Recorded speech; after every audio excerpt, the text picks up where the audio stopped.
Now once again welcome back after a break. और एक बात मैं आपको बताती चलूँ कि अक्सर हम टीवी कमर्शियल्स देख रहे होते हैं और सेंसोडाइन और पैराडोंटिक्स के हवाले से जो कमर्शियल्स चल रहे होते हैं उसमें हम अक्सर देखते हैं कि कभी ठंडा लग जाए, कभी गर्म लग जाए और किस तरह की गम्स ब्लीडिंग होना शुरू हो जाती है। तो क्या हमें यूज़ करना चाहिए और ये हमें क्यों फ़ायदा पहुँचाते हैं? तो अक्सर हम ये चीज़ें देख रहे होते हैं और बड़े उस चीज़ से फैसिनेट भी होते हैं कि वाकई इस तरह से ये चीज़ें हमारा फौरी तौर पर हल निकाल लेती हैं। क्योंकि अगर दांतों की या गम की कोई भी इशू हो तो बहुत ज़्यादा तकलीफ दे होती है और हमें फौरी तौर पर एक रिज़ल्ट चाहिए होता है कि कुछ ऐसा जादू करें और वो हमारा दर्द, हमारी ब्लीडिंग सारी गायब हो जाए। तो अभी हमारे साथ जो यहाँ पर मेहमान मौजूद हैं, GSK फार्मास्यूटिकल कंपनी जो है वहाँ से वो आई हैं और हमें भी इसी पैराडोंटिक्स उसका जो प्रोडक्ट है उसके हवाले से बताएंगी कि बेसिकली ये किस तरह से काम करता है और किन किन चीज़ों को फोकस करता है, हमारा किस तरह से ये एक तरह का इलाज है। तो आइए वेलकम करते हैं। हमारे साथ यहाँ पे मौजूद हैं डॉक्टर मदिया अरशद। अस्सलाम वालेकुम। जी वालेकुम सलाम। कैसी हैं आप? अल्लाह का शुक्र जी, खैरियत से। बहुत बहुत शुक्रिया कि आप तशरीफ़ लेकर आए। Thank you for inviting me. नहीं, इट्स अ प्लेजर। अच्छा, हम सब जानते हैं सेंसोडाइन के बारे में हमने बहुत सुना, अक्सर हम देखते हैं। पैराडोंटिक्स जो है वो बेसिकली क्या काम करता है, पहले तो हम उस पर बात करते हैं, फिर आहिस्ता आहिस्ता आके मैं आपसे कुछ मुख्तलिफ सवाल करूँगी। जी, पैराडोंटिक्स बेसिकली GSK ने मेनली बनाया है ब्लीडिंग गम्स के लिए, जब मसूड़ों से खून आता हो। इसके अंदर उन्होंने ऐसे इंग्रेडिएंट्स शामिल किए हैं कि जो कि बहुत अच्छे हैं, कि जो कि हमारे मसूड़ों को मजबूत भी करते हैं, ब्लीडिंग को भी रोकते हैं और जो हमारे दांतों के ऊपर प्लाक की एक तय बनती रहती है हर खाने के बाद, उसको भी वो डिसरप्ट करते हैं। तो वो जो मेन इंग्रेडिएंट्स है उसके अंदर मेनली 67% सोडियम बाइकार्बोनेट है। तो जब भी हम कोई चीज़ खाते हैं तो हमारे दांतों के ऊपर एक स्टिकी सी एक फिल्म सी, एक कवरिंग सी बन जाती है, जिसे हम कोटिंग कहते हैं, उसे प्लाक कहते हैं। ठीक है, वो बैक्टीरिया का बेसिकली होता है एक कोटिंग।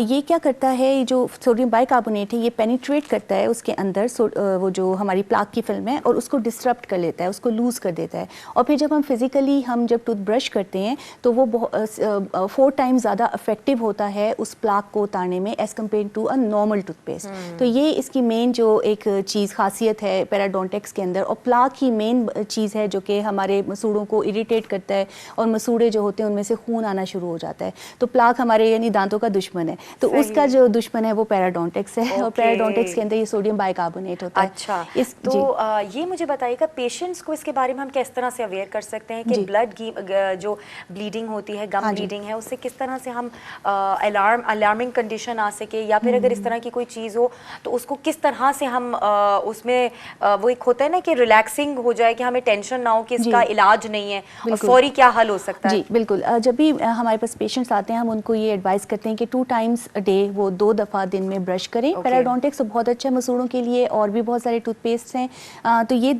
स्पेशली फ्लोराइड टूथपेस्ट, जैसे पैराडोंटिक्स के अंदर भी सोडियम फ्लोराइड है 1400 ppm, जो कि एक स्टैंडर्ड है, इंटरनेशनल स्टैंडर्ड है। फ्लोराइड एक मेन चीज़ है जो कि दांतों को मजबूत करता है, सेंसिटिविटी को कम करता है, मसूड़ों को भी मजबूत करता है। इसके अलावा सोडियम बाइकार्बोनेट का मैंने आपको बताया है। तो पेशेंट्स के लिए एडवाइस मेरी यही होगी कि वो 2 दफ़ा दिन में ब्रश करें, एक रात के वक्त सोने से पहले और एक सुबह नाश्ते के बाद। और ब्रशिंग के बाद वो जो एक्सेस टूथपेस्ट है ना उसको वो स्पिट आउट करें और अवॉइड यानी करें कि वो रिंस ना करें, ताकि फ्लोराइड का कंटेंट हमारे मुंह के अंदर है। जितना ज़्यादा कंसंट्रेशन फ्लोराइड की हमारे मुंह में रहेगी उतनी ज़्यादा दांत मजबूत होंगे, वो देर पा तक असर करेगा। तो और दूसरा हम फ्लॉसिंग बताते हैं, अपने डेंटिस्ट को आपको बहुत रेगुलर विजिट करना चाहिए, आइडियली एवरी 6 मंथ्स, और स्केलिंग पॉलिशिंग करवानी चाहिए अगर आपको ज़रूरत है। तो इस तरह से सही। अच्छा, एक और चीज़ जो अभी आपने बात की वो थोड़ा सा मैं उसको और ज़्यादा वेरीफाई करना चाहूँगी कि आपने कहा कि जो एक्सेस आपका टूथपेस्ट होता है उसे आप स्पिट आउट कर दें बाहर। उसको अक्सर मैंने देखा है कि बच्चे या लोग जो होते हैं वो या तो निगल जाते हैं या मुंह में ही रह के उसी के थ्रू ब्रशिंग कर रहे होते हैं। हाँ जी, ये एग्जैक्टली ये बात बहुत इंपॉर्टेंट होती है, खासतौर पर बच्चों को बताना। 10 से 12 साल तक के बच्चे जो छोटे बच्चे होते हैं ना, उनको आदत होती है कि वो बहुत स्वीट होता है, वो शुगर नहीं होती, वो सॉर्बिटोल होता है, स्वीटनर होता है, बहुत ही सेफ स्वीटनर है। और वो बेसिकली बच्चों को बाज़ दफ़ा आदत हो जाती है, मगर they don't have to swallow it, यानी कि उनको नहीं निकलना, उसको आपने स्पिट आउट करना है और अवॉइड करें कि रिंस ना करें। बस इतनी सी चीज़ होती है। हम बच्चों को बहुत रीइंफोर्स करते हैं जब भी बच्चे आते हैं, क्योंकि उनके अभी टीथ ग्रो हो रहे होते हैं, ताकि जितना ज़्यादा उनको फ्लोराइड मिलेगा उतने ही ज़्यादा उनके टीथ फ्यूचर में ज़्यादा मजबूत होंगे। Okay, that's great. अच्छा, एक और चीज़ मुझे बताएं कि जो बेसिक रीज़न है गम ब्लीडिंग की वो क्या होती है? यही प्लाक ही होता है मेनली, जो डिपॉजिट्स होते हैं, प्लाक अगर सही तरह से रिमूव ना किया जाए इफेक्टिव टूथब्रशिंग के ज़रिए, इस सिलसिले में मैं आपको बताऊंगी कि टूथब्रशिंग की खास टेक्निक होती है। अगर आप उस टेक्निक से टूथब्रश नहीं करेंगे तो वो प्लाक रिमूव नहीं होगा, और जब प्लाक रिमूव नहीं होगा तो बैक्टीरिया, जरासीम मुसलसल उसमें आते रहेंगे, वो अटैक करते रहेंगे और वो मसूड़ों को नहीं छोड़ेंगे। मसूड़े ज़हर इरिटेट होंगे और दे स्टार्ट ब्लीडिंग, लाइक वो स्वोलन हो जाएंगे, रेड हो जाएंगे, और फिर आपको ब्लीडिंग स्टार्ट हो जाएगी। तो बहुत इंपॉर्टेंट चीज़ है पेशेंट्स को और सबको मासेस को बताना कि टूथब्रशिंग प्रॉपर्ली कैसे होती है। बिल्कुल, और ये जो आपने बात बताई, ये वाकई लोग इस चीज़ को फॉलो नहीं करते कि रात को सोने से पहले ब्रश करें और सुबह उठ के नाश्ता करके या जो भी मील है पहला वो लेकर ब्रश करें। नॉर्मली ये होता है, इवन हम लोग भी यही कर रहे होते हैं अक्सर कि सुबह उठते के साथ ही ब्रशिंग कर रहे होते हैं। तो आई थिंक ये एक हेल्दी उसके लिए आपका बहुत हेल्दी लाइफस्टाइल के लिए बहुत इंपॉर्टेंट है, हेल्दी माउथ। अच्छा, जिंजिवाइटिस ये क्या एक टर्म है, इसको जरा एक्सप्लेन कीजिएगा। जिंजिवाइटिस की जिंजिवा कहते हैं गम्स को, आइटिस का मतलब होता है इन्फ्लेमेशन। तो इन्फ्लेमेशन ऑफ द गम्स यानी कि मसूड़ों का सूज जाना, मसूड़ों की बीमारी को हम जिंजिवाइटिस कहते हैं। अच्छा, उस जो बीमारी होती है जो जैसे सूजना एंड स्वेलिंग और जब ब्लीडिंग होना शुरू हो जाए तो इसका मतलब है कि आपको जिंजिवाइटिस हो गया है, जिसकी जब हम ब्लीडिंग अच्छा, उसके सिम्टम्स क्या बेसिकली हो सकते हैं? उसके यही होते हैं कि आपको मुंह में टेस्ट आपका बहुत डिफरेंट सा हो जाता है, कड़वा सा टेस्ट, ज़ाहिर है थोड़ा थोड़ा खून निकलता रहता है। इसके अलावा मुंह से बदबू बहुत इंपॉर्टेंट जो एक चीज़ दिखाई देती है। फिर स्वोलन गम्स, रेड कलर के शाइनी से गम्स हो जाते हैं, एस्थेटिकली देखने में खूबसूरत नहीं लगते। तो सोरनेस सी होती है, यानी कि प्रॉपर पेन भी नहीं होती बट सोरनेस सी होती है। तो ये सब इसके सिम्टम्स होते हैं जो पेशेंट जिसके साथ हमारे पास आते हैं कि हमें ये हो रहा है। और जो आपकी जैसे ये जो आपने अभी बात की, उसमें अगर हम ये देखें कि कौन कौन सी डिफ़िकल्टीज़ जो आपके पेशेंट्स जो हैं वो सफ़र करते हैं कि अगर ब्लीडिंग गम्स हैं या वो सिम्टम्स आना स्टार्ट हो गए हैं, तो और कौन कौन सी ऐसी डिफ़िकल्टीज़ होती हैं? खाना खाने में प्रॉब्लम होना? जी बिल्कुल खाना खाने में प्रॉब्लम होता है, और इसी तरह से एक बाज़ दफ़ा बातचीत में भी थोड़ा सा प्रॉब्लम उन्हें महसूस होना शुरू हो जाता है। मगर मेन कंसर्न एस्थेटिक्स का होता है, एस्थेटिक्स और वो जो मुँह से बदबू आती है, it is really very bad के आपकी फिर ब्लीडिंग भी हो रही होती है। ऑब्वियसली इट्स अ न्यूसेंस, से अच्छा नहीं लगेगा, इंसान का टेस्ट अजीब सा हो जाएगा मुंह का। तो उस वक्त आपको ज़रूर डेंटिस्ट को विजिट करना चाहिए ताकि वो आपके टीथ की प्रॉपर क्लीनिंग करें, और आपको अपनी tooth brushing routine with a good toothpaste बहुत इंपॉर्टेंट है। बिल्कुल, तो आप हमें ज़रा दिखाएंगी कि किस तरह से हमें करना चाहिए, क्योंकि अक्सर लोगों को नहीं पता होता, या तो बहुत ही ज़्यादा जंगली बन जाते हैं और करने में खून निकाल लेते हैं अपने दांतों से। बिल्कुल एग्रेसिव नहीं होना चाहिए। मेरे बहुत सारे फ्रेंड्स हैं जो कि वो कहते हैं कि बहुत एग्रेसिवली करते हैं, मगर होता क्या है कि अगर आप एग्रेसिव करें ना टूथब्रश, तो दांतों की जो सतह है वो भी मुतासिर होती है और वो अफेक्ट होती है, फिर आपको सेंसिटिविटी इश्यूज हो जाते हैं। तो हर चीज़ में, जैसे कहते हैं ना, हर चीज़ में बैलेंस बहुत इंपॉर्टेंट है। इसी तरह से आप ब्रशिंग में भी ना बहुत हार्ड ना बहुत सॉफ्ट। और ब्रश का भी ज़रूर बताइएगा कि किस तरह का, क्योंकि अब तो बहुत ही मुख्तलिफ किस्म के शेप्स आ गए हैं ब्रशेस के, स्ट्रेट हैं, फिर ऊपर नीचे वाले। जी, तो ऑल गुड। अगर किसी अच्छी कंपनी का आप एक नॉर्मल ब्रिसल्स वाला ब्रश लें, ब्रिसल्स ये जो इनके फिलामेंट्स होते हैं, ठीक है, ये सॉफ्ट टू मीडियम टेक्सचर के होने चाहिए, बहुत हार्ड नहीं होने चाहिए। हार्ड नहीं होने चाहिए? नहीं, हार्ड नहीं होने चाहिए। और आपको प्रेशर भी बहुत हार्ड नहीं लगाना चाहिए, बहुत ही मीडियम, ठीक है। और इसमें ये होता है कि देखिए, जैसे कि ये अच्छा, ये अब हम फोकस करेंगे इनको, क्योंकि ये एक नॉर्मल इंसान के दांत हैं। हाँ जी बिल्कुल।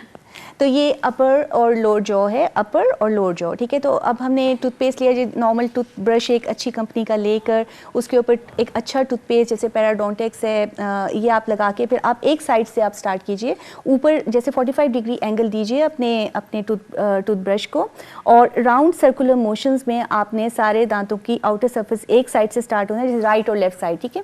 और राउंड सर्कुलर मोशंस में आपने आहिस्ता आहिस्ता पहले ऊपर वाली आर्च को कंप्लीट कर लेना है, फिर आपने नीचे वाले दांतों की तरफ आना है। अगेन आपने टिल्ट करना है टूथब्रश को 45 डिग्री के एंगल पर अपने गम लाइन की तरफ, और फिर आपने राउंड सर्कुलर वाइब्रेटरी मोशंस करनी है, इसी तरह से जैसे कि ये अभी मैं आपको दिखा रही हूँ, और सारी आर्च को नीचे वाले दांतों में आपने साफ कर लेना है। उसके बाद फिर आपने, जब आप मुंह खोलेंगे, ठीक है, तो दांतों की एक बाहर वाली सरफेस होती है, एक अंदर वाली सरफेस होती है, ठीक है। तो अंदर वाली सरफेस से आपने इसी तरह से एक पैटर्न के साथ स्टार्ट होना है कि अपर लेफ्ट से अगर आप स्टार्ट होंगे तो इसी तरह से आपने राउंड सर्कुलर मोशन, और इसका आपने हमेशा टिल्ट करना है टूथब्रश को टुवर्ड्स योर गम लाइन, ठीक है। अच्छा। गम लाइन की तरफ आपने इसी तरह से, जैसे आपने बाहर की तरफ किया था, अंदर की तरफ आपने करना है। जब आप सामने वाले दांतों की पीछे की साइड पे पहुंचेंगे तो आपने यूं टू एंड फ्रो इस तरह से करना है, क्योंकि ये लंबे दांत होते हैं तो इनको आप यूं कर लेंगे। और जो आप फिर दोबारा से आप यहाँ पे आएंगे तो फिर आप उसी तरह से 45 डिग्री के एंगल पे करके और राउंड सर्कुलर मोशंस में करेंगे।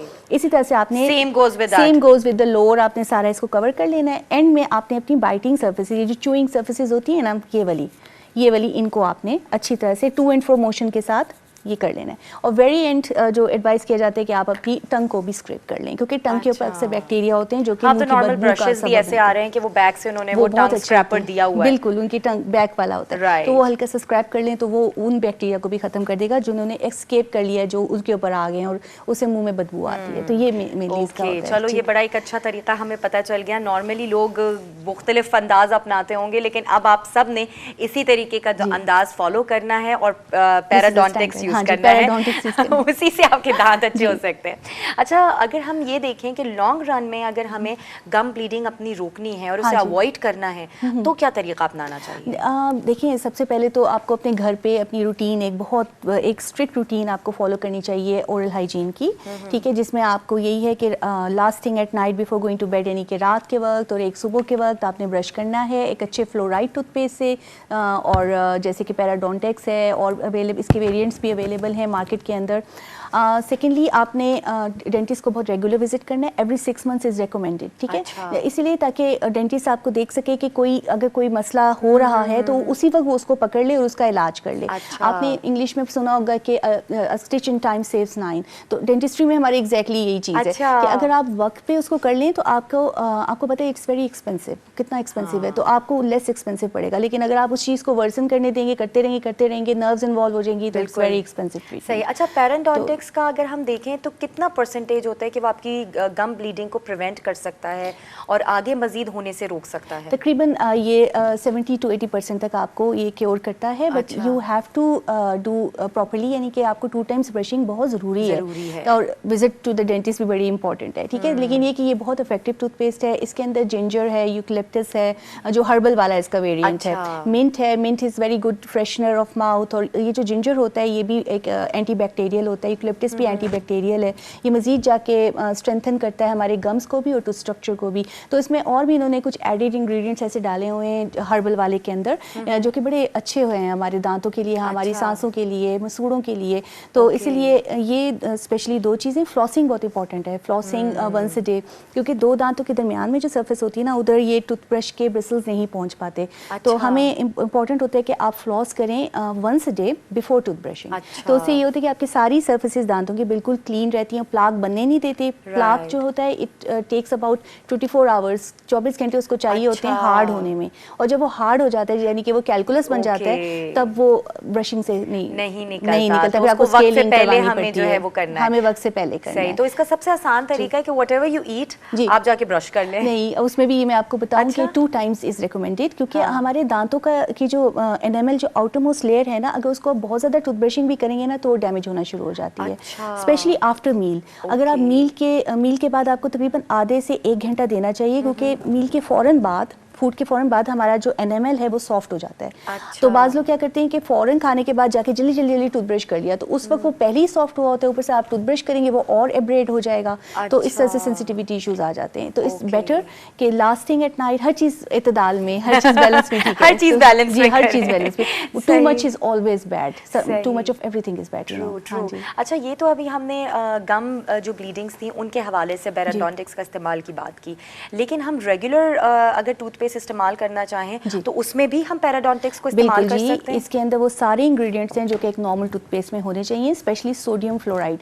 ये मैं स्पेशली सबको एडवाइस करूंगी कि जब भी आप कोई भी टूथपेस्ट लें आप उसमें फ्लोराइड कंटेंट ज़रूर देखें। Fluoride is the main thing, fluoride is the main thing that like strengthens our tooth structure, caries को डिके होने से रोकता है, और fluoride is the main thing, ठीक है। तो वो तकरीबन इसका होता है 1350 से 1500 ppm होता है इसका जो एक इंग्रेडिएंट है, जो इसके जो नंबर्स हैं, तो आप चेक कर लें, उनके ऊपर बड़े क्लियरली लिखा होता है कि किसी में 1400 होगा, किसी में 1500 होगा। तो ये तो पैराडोंटिक्स में तो ऑलरेडी फुल इंटरनेशनल स्टैंडर्ड्स के मुताबिक जो है वो फ्लोराइड है। इसके अलावा बाकी भी जितने भी टूथपेस्ट हैं आप चेक करके लें, तो फ्लोराइड टूथपेस्ट इस्तेमाल एग्जैक्टली। और ये बहुत अच्छी बात आपने की, क्योंकि अक्सर हम कोई भी प्रोडक्ट उठाते हैं ना, हम उसके पीछे के इंग्रेडिएंट्स नहीं पढ़ते, और अगर वो पढ़ लेना तो शायद हमें ज्यादा अच्छे तरीके से पता चल जाए कि कौन सा प्रोडक्ट हमारी सिचुएशन में सही बैठ रहा है, बिल्कुल, है ना। हैं। हाँ तो जी। ये चीजें बड़ा वो जाती हैं। नॉलेज अच्छा, बड़ी पावर होती है। Exactly. थोड़ी सी भी नॉलेज हो ना तो आपको बहुत आपकी जिंदगी आसान और अच्छी हो जाती है। और अच्छा, इसकी अवेलेबिलिटी भी बहुत इजी है, हमें हर स्टोर के अंदर इजीली अवेलेबल है। एवरीवेयर। ठीक है, और सबसे अच्छी बात इतनी एक्सपेंसिव नहीं है। हम कोई भी इसको वो कर सकते हैं। जी जी। So this is really important कि जो बेसिक मसला है गम ब्लीडिंग का, ये पैराडोंटिक्स जो है इसे सही करता है, और जिस तरह से ये आपके स्ट्रॉन्ग गम्स करता है तो आपको फिर और कोई मजीद प्रॉब्लम्स क्रिएट नहीं हो सकती। अक्सर एक और चीज़ डॉक्टर मैंने देखी है लोगों के अंदर कि जैसे कभी कुछ खाने पीने के बाद आपकी गम्स में, आपके टीथ्स में कोई चीज़ फंस जाती है, आप उसे बड़े बुरे तरीके से निकालने की कोशिश कर रहे होते हैं, एंड कई दफ़ा वो पॉइंटेड निप्स जो होती है ना, वो आपके गम्स को नुकसान पहुंचाती है। तो वो जो जख्म हो जाता है इस तरह की कोई चीज़, वो भी पैराडोंटिक्स जो है ठीक कर सकती है, या उसकी ब्रशिंग से वो थोड़ा स्लाइटली? इसमें हीलिंग प्रॉपर्टीज हैं, हील डेफिनेटली वो उसको करेगा, लेकिन उस तक आप नौबत ना आने दीजिए। मैंने देखा है बहुत लोग टूथपिक्स बहुत यूज़ करते हैं और कुछ भी वो कर रहे होते हैं, दिस इज़ रॉन्ग। आप एक तो मिनी ब्रशेस मिलते हैं मार्केट में इजीली अवेलेबल, जो बड़े सुपर स्टोर्स हैं, मिनी ब्रशेस होते हैं छोटे छोटे, ठीक है, तो उसको अगर आपके दांतों में थोड़ी सी भी स्पेसेस है आप उससे साफ कर लीजिए। अच्छा। अगर आपको नहीं, या आपकी स्पेसेस नहीं है, तो सबसे बेस्ट तो वही है जो फ्लॉस है। फ्लॉस का मैं आज लाई नहीं हुई, वरना मैं आपको उसको करके दिखाती। इट्स वेरी, शुरू में बड़ा मुश्किल लगता है कि आप उसको राउंड करके, क्योंकि वो आपको मैनुअल डेक्सटेरिटी की जरूरत होती है, मगर जब आप उसको प्रैक्टिस करें ना तकरीबन हफ्ता। अच्छा, स्टिक्स में लगा हुआ वो आता भी है, वो जैसे हल्का सा थ्रेड, एक थ्रेड होता है, एंड देन वो स्टिक के ऊपर लगा हुआ है। Yes, I have seen that. अच्छा, मैं तो ब्रॉड से लाई हूं, मुझे नहीं पता यहाँ पे अवेलेबल है। यहाँ बहुत मिलता है। वेरी नाइस, वो बड़ा अच्छा है। उससे है ना, वो जस्ट अ स्टिक और वो धागा एक लगा हुआ है, देन यू जस्ट टक इन एंड वो इस तरह से बाहर, वो सबसे इजी और बेस्ट है। मैं तो सबको कहूंगी वो ले लें, उससे जिंदगी आसान हो जाती है। फौरन से आप आराम से सारे दांतों के दांत क्लियर हो जाते हैं। ये देखा, ये एक चीज मैंने आपको बताई। Very nice, I am impressed. True that. तो खैर doctor मदिया, thank you so much for being here, और जिस तरह से आपने हमें गाइड किया, जिस तरह से समझाया, अब हमें अंदाजा हो गया है कि पैराडोंटिक्स हमारा सबसे बड़ा एक इशू जो गम ब्लीडिंग का है, उसे किस तरह से, कितनी आसानी से रिजॉल्व कर सकता है। और ये बहुत सारे ऐसे इश्यूज होते हैं जो टूथपेस्ट अगर आपका अच्छा ना हो तो आपके दांतों में वैसे ही प्रॉब्लम्स जनरेट होना शुरू हो जाते हैं। कई दफ़ा आपके दांतों से स्मेल नहीं जाती जब तक आप ब्रश प्रॉपर नहीं करते और टूथपेस्ट अच्छा इस्तेमाल ना करें। तो सेंसोडाइन में तो खैर मैंने भी बड़ा यूज़ किया है। आई नो कि इट्स अ मैजिकल थिंग, और ख़ास तौर पे जब आपके बड़े सेंसिटिव दांत हुए हुए होते हैं एंड देन वो चुभन हो रही होती है, ठंडा गर्म लग रहा होता है, तो आपका Sensodyne just once when you use it और आपको एक मैजिकल वर्ल्ड में ले आता है। सारा 30 to 60 सेकंड्स तक अगर आप थोड़ी देर के लिए उसे लेट अच्छा, मैंने लगा के रखा है। एग्जैक्टली, आपको लगा ना उससे आराम, एग्जैक्टली मैंने यही किया था कि मेरे पीछे दाढ़ में कुछ है ना एकदम से ठंडा गर्म जैसे चुभ सा नहीं जाता। मैंने फिर मुझे मेरे डेंटिस्ट एक डॉक्टर थे, उन्होंने मुझे रिकमेंड किया कि सेंसोडाइन यूज करो ना, वो रैपिड रिलीफर जो है। मैंने लगा के उसको थोड़ी देर छोड़ दिया था, एंड दिस 2 or 3 मिनट्स के बाद मैंने 60 सेकंड्स भी इनफ होता है। अच्छा, आप उसके बाद आप करें ब्रश किया एंड देन वही रोटेटिंग मूवमेंट के साथ, एंड जी बहुत, क्योंकि वो उन ट्यूब्यूल्स को ब्लॉक कर देता है, जो सेंसिटिविटी ट्यूब्यूल्स होते हैं ना, उसके अंदर जो कंसंट्रेशन है ना फ्लोराइड की, वो सीधी जाके उसको ब्लॉक करती है। और फिर क्या होता है कि वही ट्यूब्यूल्स आपको बेसिकली सेंसिटिविटी कॉज कर रहे होते हैं, तो आपकी बहुत जल्दी रिलीफ मिलता है। सही बात है, और दांत का दर्द बहुत बुरा होता है। I can imagine, I have faced that. So you are most welcome to visit me. Oh, definitely I will do that for sure. It will be a pleasure. Thank you so much, Dr. Madiya.